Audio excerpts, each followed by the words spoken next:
So you are all most welcome to UNFPA for this Tweetup event where we are going to spend some time to talk about, discuss, challenge, question the issue of early marriage. And maybe we can start because some of our colleagues are running late and it's already 2:30, so they will find us on the way. This activity is one of the run-off activities to the commemoration of the girl child, the Day of the Girl Child, that is going to be celebrated tomorrow. This is a day that was declared last year by the UN after passing resolution 66170 to bring attention specifically to the issues and concerns of the girl child. If you see the work that we have been doing in relation to women's rights, so much focus has been to adult women, so much focus has been in intimate relationship with very, very little focus on the issues of girl child. And so the UN recognized the need to specifically focus on the human rights issues of the girl child in the context that affect people of that age. So it is based on this background that this day was declared. And so it will be celebrated tomorrow, but there are a number of run-off activities that are done to that effect. And so again, you're all most welcome to UNFPA, and thank you very much for being part of our network, for being part of the team that is working with us towards creating a world where we have every pregnancy that is wanted, every child safe, and an opportunity for all young people fulfilled. And we are hoping that it's going to be an interactive session. As I said, we will question, we will challenge, we will share myths, we will demystify some of our values, our beliefs about the issue of child marriage. But to kickstart this process, we will have a panel, and I'll ask my colleague Brian to introduce who the panelists are. Thank you, Evelyn. You're all very much welcome to UNFPA, and it's a pleasure seeing you all young and shining faces here. That's our panelists. Before maybe we get to introduce the panelists, I just want to recognize all the members who are here. I've had a chance to talk to some of you, and I discovered that we have bloggers in this audience. We have freelance journalists as well as employed journalists. I talked to people from Uganda Radio Network, from Voice of America. It's such a great pleasure having you here, as well as those working with NGOs that deal with children and vulnerable youth and young people, especially the ones from Teenage Mothers Center, as well as Joy for Children, and the colleagues from Uganda Red Cross. Thank you so much for being part of this. That's the rest of the colleagues who have just joined us. You're all very welcome. Before us today, we have three special people that are going to be giving us some very well-informed highlights of this issue that we're going to be talking about today. And I'll start by introducing the lady on the extreme left. She's called Florence. I work with Florence here. Florence, she's our Senior National Program Officer on Gender with UNFPA. Florence is she's a woman rights activist, and she's very passionate about social justice, committed to leverage power for women and girls to take control over their lives. So her life, her mission in life is about getting that, women's rights and empowering girls to take full control over their lives. Thank you very much. You're welcome. And in the middle we have Yoko Kobayashi. Yoko Kobayashi is a child protection specialist with UNICEF, and she's originally from Japan. She's not Ugandan, obviously. But she's worked in Zimbabwe, she's worked in Sri Lanka and with UNICEF before coming to Uganda. So she has a wealth of experience from all these countries and educates on child rights issues as well as the girl child. And she's passionate about, she loves nature. She's a nature lover, she loves traveling, and she's into yoga. So some of you might want to get some yoga tips and exercises. Talk to her after the session. Then lastly, I'd like to introduce Oliver Christine Nachaze. Oliver is a volunteer in the Department of Basic Education with UNICEF, and she's a Ugandan and a tweeter. She's a proud tweeter.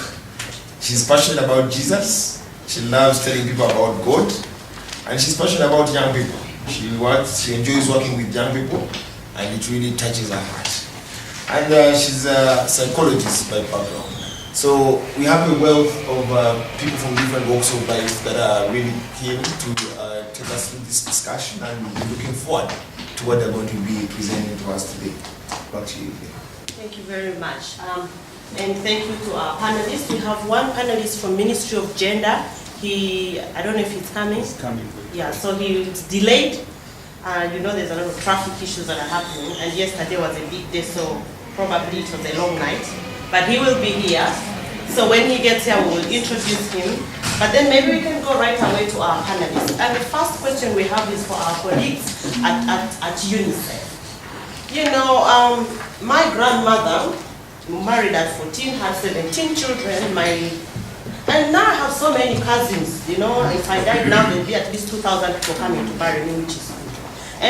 And now we are talking about the issue of early marriage. And it seems like it is not such a good thing. And yet we celebrate the many uncles and cousins and that we have. So what are some of the consequences of early marriage? What is it and why is it a problem? Why shouldn't we do things the way my grandmother did then?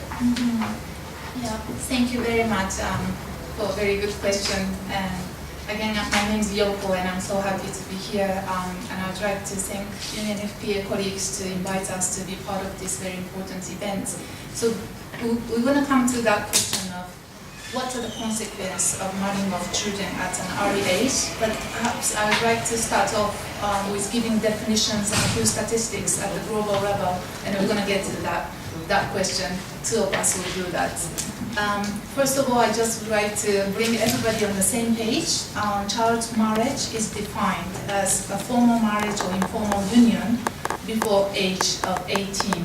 And this age of 18 is defined by the Convention on the Rights of the Child, UNCRC, which has been ratified by the Ugandan government as well. And the child marriage is a reality for both boys and girls, but we all know that the girls are disproportionately most affected. Its impact upon girls in far larger numbers and with more intensity. And I'd like to again highlight the fact that the child marriage is a violation of human rights, because the child marriage impairs the realization and enjoyment of every one of the girl's rights. And it actually represents one of the most prevalent forms of sexual abuse and exploitation. And the imposition of a marriage partner on children or adolescents who are in no way ready for marital life nullifies the meaning of the childhood, and the childhood has been protected by the international legislation, as I mentioned, the UNCRC, the Convention on the Rights of the Child, but specifically for African continent, African Charter on the Rights and Welfare of the Child also specifies that child marriage of girls and boys shall be prohibited, and effective action should be taken to specify the minimum age of marriage to be 18 years old. And of course, Uganda has the national legislation such as Children's Act, which amendment bill is now going to the parliament after passing through the cabinet. So we have various tools, the human rights tools that protect girls, but unfortunately child marriage actually nullifies the childhood, which are protected by these instruments. And in terms of the global statistics, we say about 1/3 of women aged 20 to 24 years old in the developing world were married when they were children. So we're talking about 1/3 of the women who are affected by child marriage. But regionally speaking, child marriage is most common in South Asia and Sub-Saharan Africa. But there are big differences in terms of the prevalence among countries of the same region. According to the State of the World Children's Report 2012, which UNICEF publishes every single year, for example, in Bangladesh, 66% of women who are 20 to 24 years old have been already married when they were 18 years old or younger. So they were married when they were children. And in Africa, Niger has really the highest statistics. 75% of women were married when they were children. And in Uganda, more than 45% of the girls were married by the age of 18, according to the same reports. But the global data shows that the median age of the first marriage is actually increasing. So on average, the trend seems to be improving little by little, but the pace of change remains slow. And these improvements mainly are with the girls of family with higher incomes. So child marriage is still widely practiced. So that's sort of an overall trend. And what are the causes? So before we get to the consequence, what are the main causes? There are many causes, but we say that marrying girls under 18 years old are very much deep-rooted in gender discrimination. And I'll talk about three key causes. One is the social norm. Customs surrounding marriage, including the desirable age for marriage, the way in which spouse is selected, depends on the society's view of the families. Its roles, structures, pattern of life, and in the individual and the collective responsibility of its members. But this idea of family varies across the world, and as we speak today, this is an evolving concept, so it's changing every day. But mostly economics also plays an important part. When poverty is acute, a young girl may be regarded as an economic burden, so her marriage to a much older man or her marriage to a senior man can be seen as a survival family strategies. And we have an example, for example, in sub-Saharan Africa, the bride's family may receive cattle from the groom or groom's families as the bride price for their daughters. And I remember even in Zimbabwe, where I worked for 4.5 years, they call it labora, and it's almost like a bride price. And it used to be a cattle, and now it's no longer cattle. It can be seraphim, it can be TV, but this kind of practice still continues. And economic is a big sort of driving factors for the child marriage in the country. And the need to maximize reproduction is reinforced also when infant mortality is high, because the child marriage is practiced in some societies so as to extend the childbearing years. This is much more prominent where the infants, again, mortality is high, and the only source of wealth for the family is its members. And surprisingly, some of the girls are married off early because the family thinks it is for the protection of the girls, and it's also an important cause of it. Some parents fear that if their girls are not married, there will be premarital sex or unwanted sexual advances, and they would like to avoid such situation or unwanted pregnancy so that the girls will not be quote-unquote spoiled. And this kind of trends become more prominent during the conflict situation. I think in our own country, Uganda, you must have witnessed that during the conflicts in the northern part of Uganda, some families marry their young daughters to armed group members so as to defend their family's honor or protect the families or the girls. And in Sri Lanka, where I used to work before, during the conflict, we also hear a lot of stories. The girls are married off so early and then encouraged to bear the child so as to avoid the recruitment into the armed group. So the protection of the girls also are often the cause of the child marriage. So coming back to the important question of what are the consequences of marrying of children at an early age. The consequence is multitude. I will just talk about education, health, violence, separation from family and friends. Talking about education, my colleague from learning section would expand a little bit more, but when the girl gets married and pregnant, they obviously abandon formal education, which means that they will have a decreased learning opportunity with lifelong impact. And in terms of the health, pregnancy that occurs too early, when the woman's body is not fully mature, constitutes really a major risk to the survival of not only the mothers, but also their child. Maternal deaths related to pregnancy and childbirth are an important component of mortality for girls aged 15 to 19. And if the mother is under the age of 18, her infant risk of dying in its first year of life is 60% greater than that of an infant born to a mother older than 19. And even the child survives, he or she is more likely to suffer from low birth weights, undernutrition, and late physical and cognitive developments. So this is the health consequence. And also violence. Child brides are said to be at higher risk of violence and abuse of exploitation by their spouses. And because they are so young, they are also not equipped to negotiate for safe sex or, for example, condom use. So these girl brides are more also at the risk of HIV/AIDS, sexually transmitted disease, and so on. And another important consequence is their separation from families and friends. Once the girls are married, they will be considered more or less as an adult, and they become invisible as children.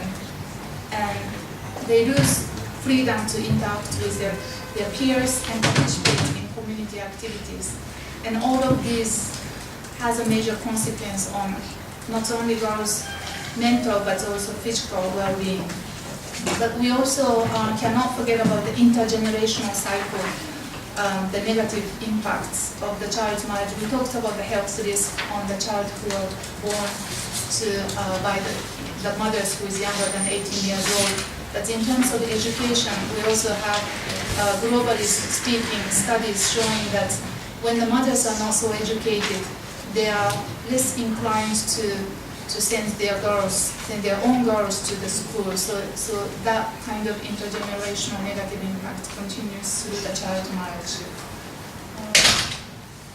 Thank you. Yeah, I'd like to now hand over to my colleague Yes, to talk a little bit more about education. Yeah. Oh yeah, thank you very much, Yoko. And Olive, we're going to ask you to kind of like really try and summarize your submission so that we can be able to hear from the other panelists and be able to actually have room for discussion. So if you could mention what are the consequences you want to talk about specifically regarding education in the next 3 or 4 minutes. That would be really nice. Thank you very much.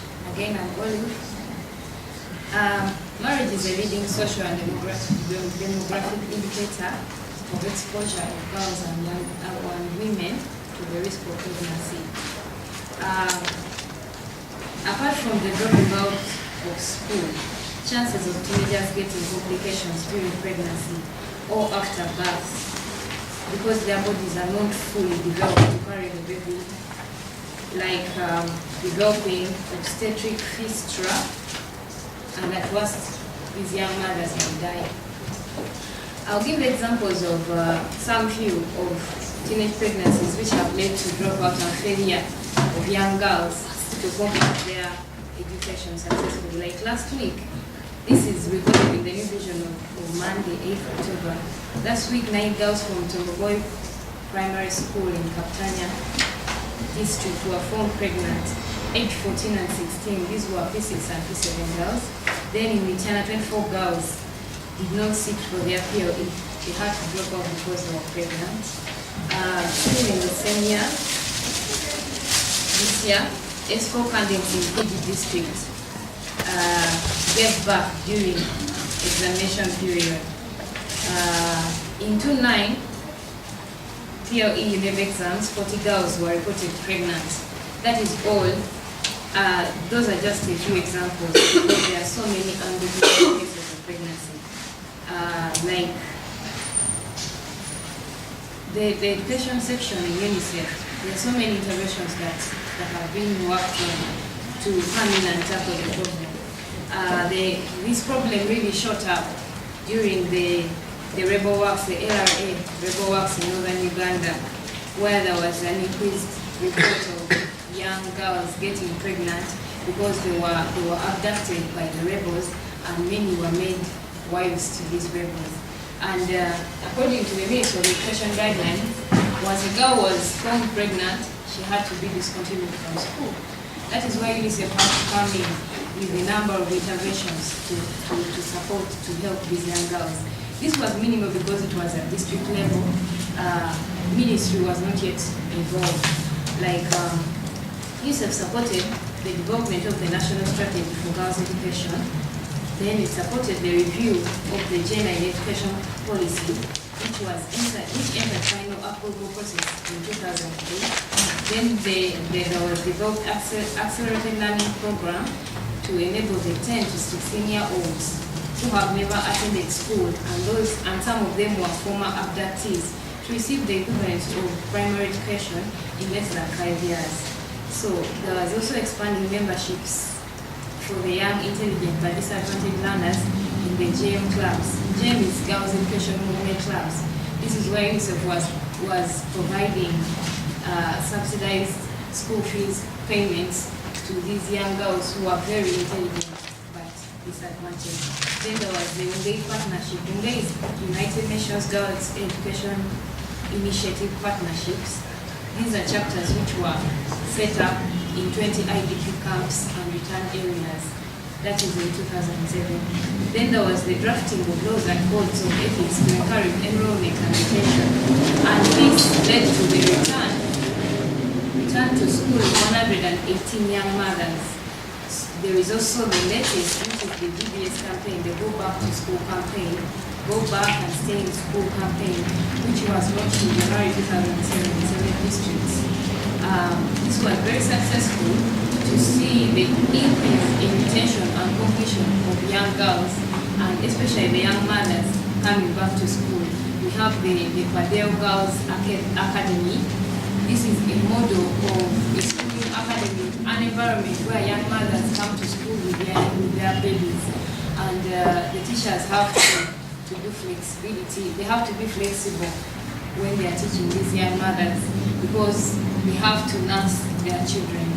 It has been successful that many of these young girls who are intelligent and had they got pregnant and were interrupted, have successfully completed their primary 7 and joined secondary.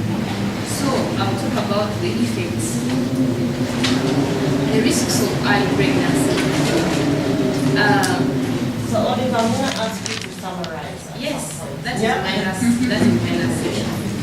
These things are likely, and most of them are very unaware of the health risks associated with the use of protection. Many of them are very unaware of contraceptives and using safe sex.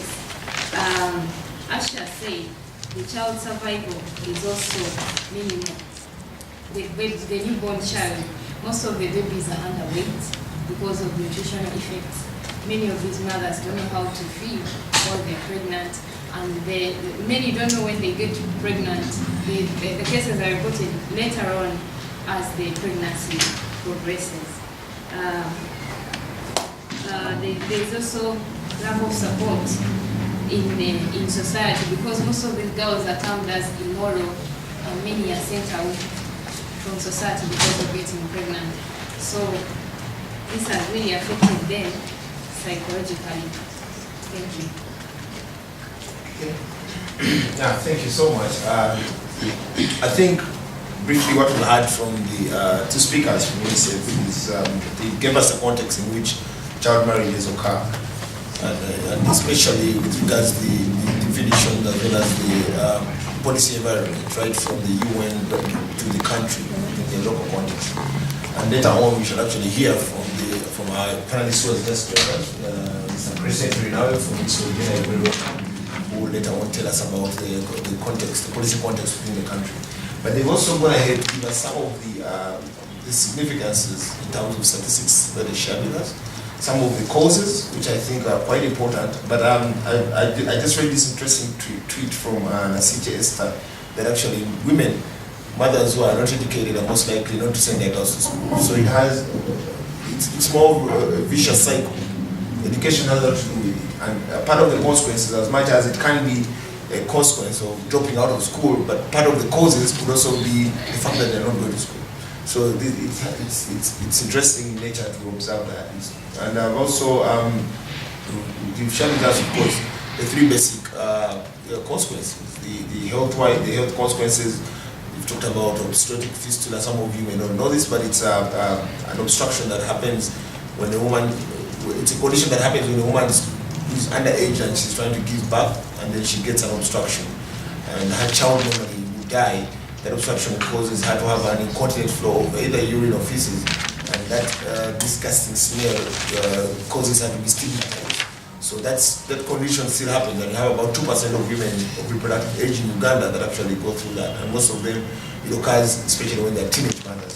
So some of the health consequences that we mentioned, the ones that are education-related, violence, domestic violence being one of them. You can imagine a home where a teenage girl gets married to a man who has more than one wife, and she's definitely vulnerable to the domestic violence that happen from her husband and from the co-wives.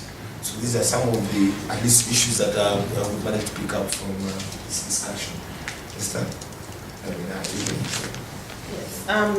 So as Brian has summarized, we have been able to get the context of violence, why it happens, and I think one of the things that the team did raise is this whole early marriage happens because of the low status that we accord to women and girls, and the whole belief that they are a burden to the family, and in situations where there is poverty, that they could be used to kind of like enrich the home. So to think about what exactly this means, and I think as we are talking about this issue, for me, it draws attention to what is underwriting this, what is the root cause of early marriages. And as we spread the word and draw attention to this, particularly using the social media and using the energy of the Y generation, I was reading about organizing these things and how the Y generation organizes in different ways, how we can actually be able to open debate on that.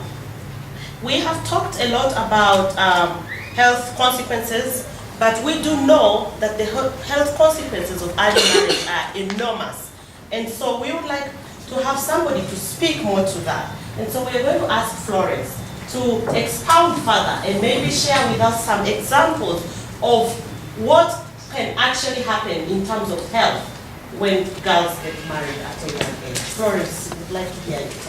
Thank you very much, and I think you'll bear with me. I love to stand, and I think it will help me in my delivery of the message.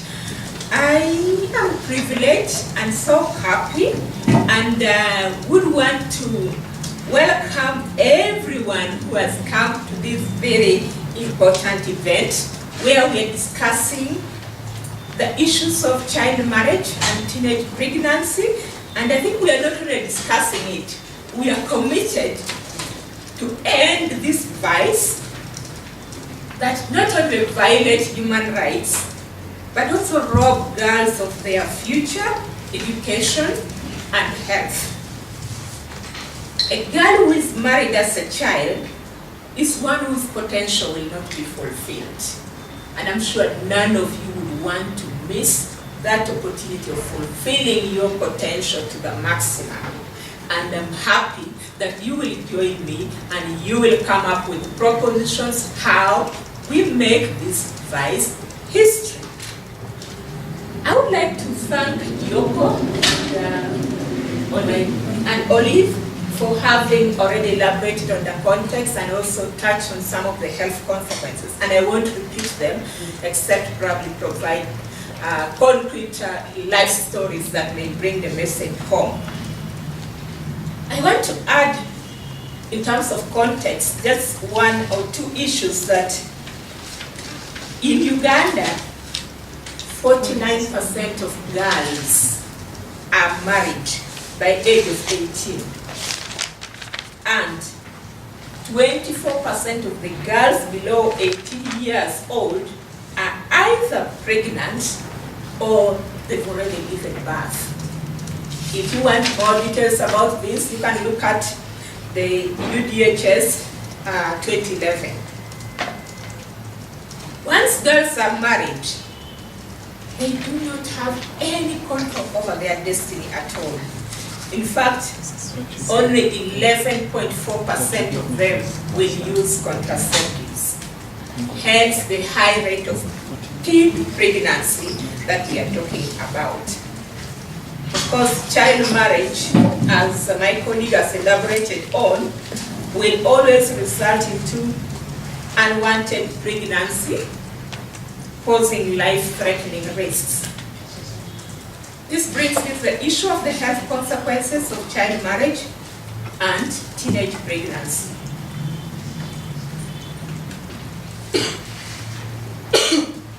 My colleagues have already talked about this, but child marriage and teenage pregnancy present really life-threatening health consequences.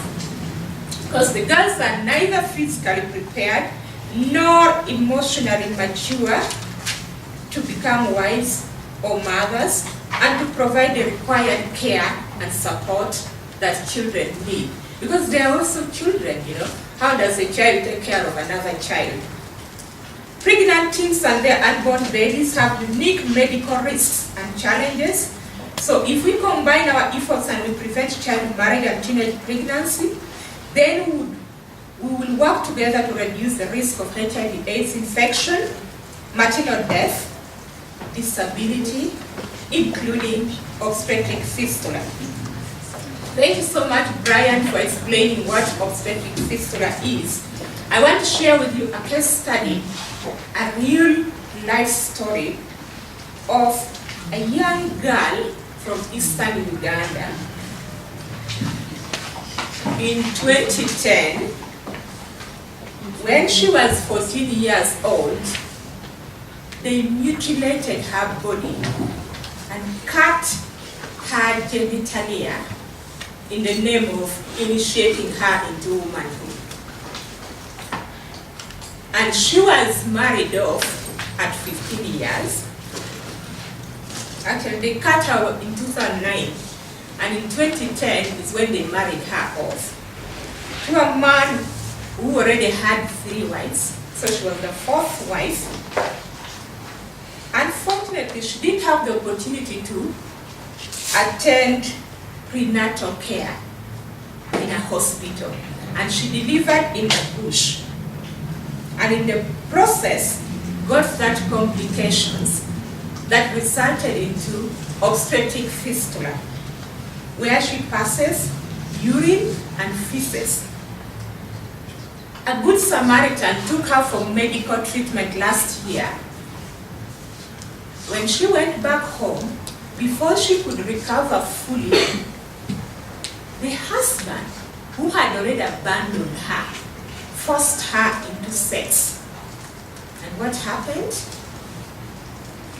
She got even a more complex fistula because there was further tear. And where is she currently?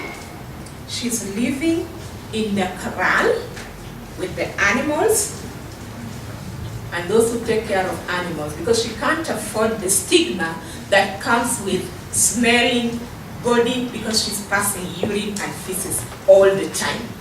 Is this the situation you would want your wife to be going through? Or your sister? Or your daughter? I'm sure not. And we can't allow this to carry on. That's just one human story.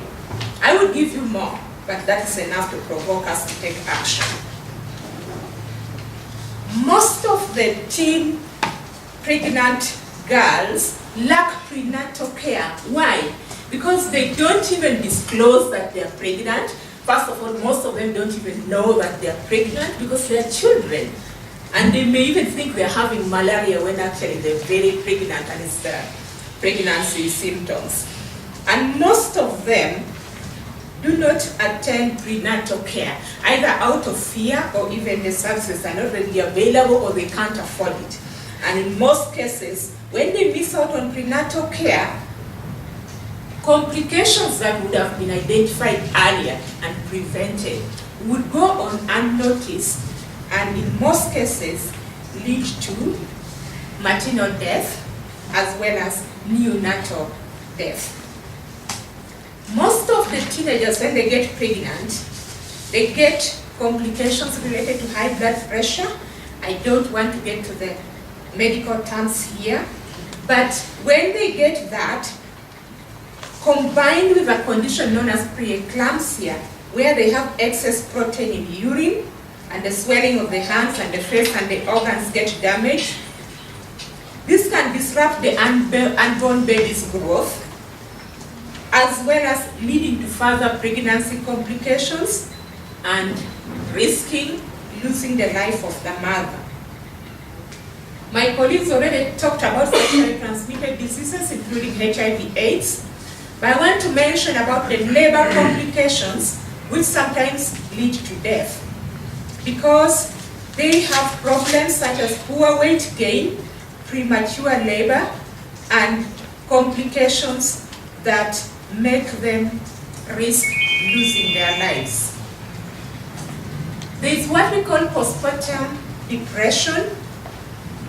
We talked earlier about the fact that these girls are not emotionally mature, emotionally developed, and physically they are not developed as well. So there are psychological challenges they go through, and most of them risk postpartum depression. This is a depression that starts immediately after they deliver the baby. And such girls, this depression can interfere with taking care of the newborn, and others may get to a complex situation that may make them go mental. Most of these teens, when they get pregnant, especially when you look at the context of Uganda, nobody wants to be identified as having impregnated a teen under 18, because we have the legislation in place, and my colleague will talk about it. So when they get pregnant, the moment you mention you're pregnant, that's when the man will disappear, and the girl will remain alone, and she will be so scared that she may not even tell her parents that she is pregnant. So what happens? She remains alone, feeling scared, isolated, and you know this can be a real problem. And when you go through that, it affects not only the pregnancy, but can also result in a risk of death. I want to mention briefly about premature birth. Because they are not yet fully mature, they may not carry a pregnancy to a full term. And when the baby comes before that time, there are further medical complications that will come. And remember, this girl, when she's pregnant, because she's not aware, she will even overwork herself, or at times she's overworking herself because she wants to cover up, so that people don't know and identify it early enough. So there are even further complications that come with that. I don't want to mention the challenges related to the baby as a result of that. And because I want this to be interactive and I want to hear from you more, I'm sure I've given you something that is enough to provoke you to engage, share your experiences, and come up with preventive measures, because we must stop this. And where the girl has already gotten pregnant, we need to come up with measures of supporting them so that we minimize on the risk associated to this.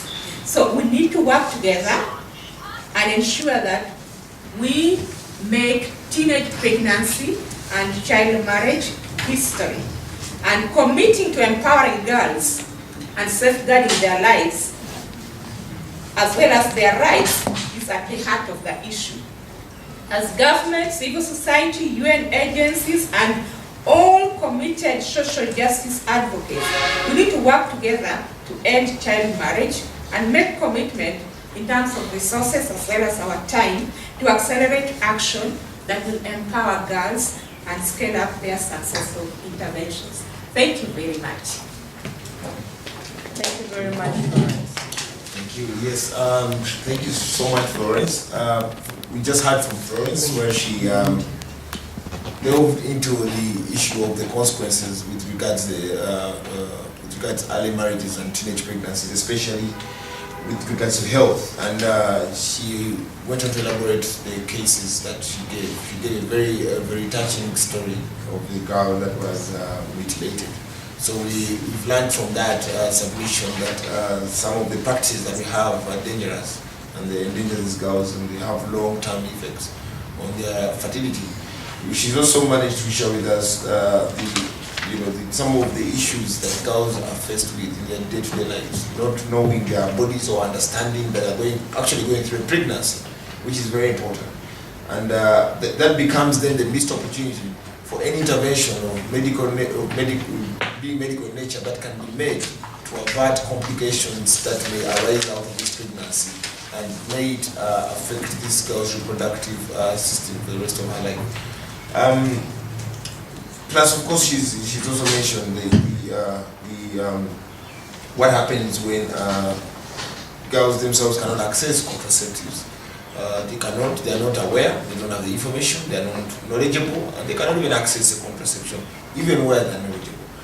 And she started, of course, by giving us some of the statistics for this. You can access this information from the recently disseminated Uganda Demographic Health Survey 2011, which has most of this information.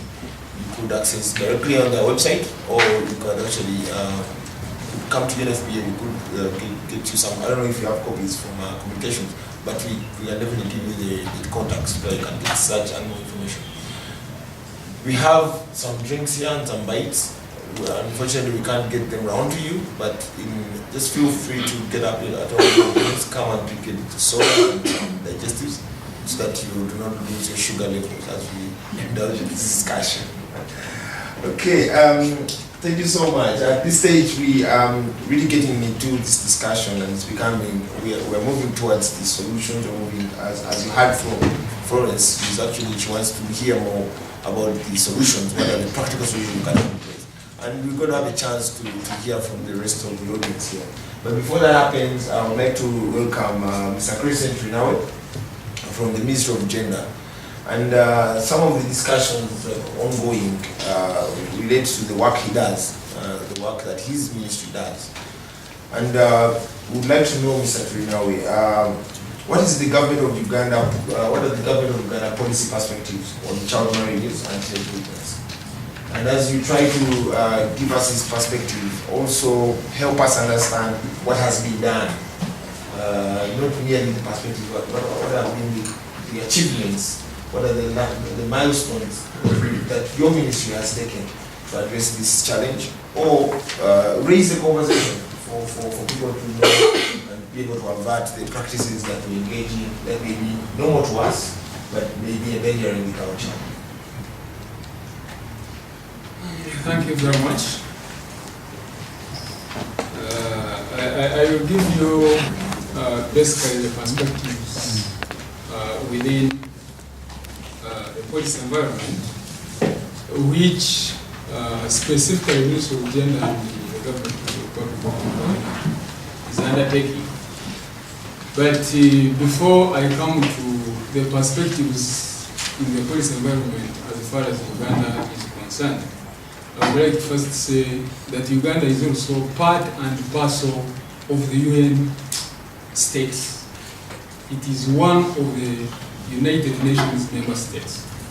And all the policies that we do have in Uganda must abide by what Uganda signed as related to the United Nations as a member.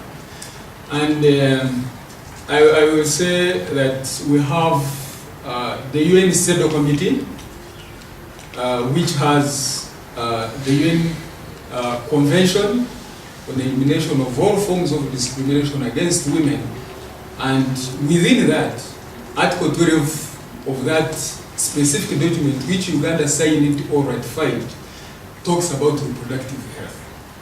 And therefore, it talks about girl, child, education, and health. So, within that article, it talks about girls continuing being in schools, or we let them remain in schools, so that their time of reproduction is fairly late. But in some cases, because of our cultures and attitudes, we find teenage pregnancy taking place. But Uganda is a signatory to that, and we can be held accountable towards that policy environment. Then another very important document in relation to international bodies are concerned is the Beijing Platform of Action. The Beijing Platform of Action has 5 elements, and out of the 5 elements, one of them is reproductive health. And when we are talking about reproductive health, we are talking about reproductive health of girls and women and men. Because if men do not become allies to women, then it becomes very difficult for them to practice. And therefore, that's why we had to get that.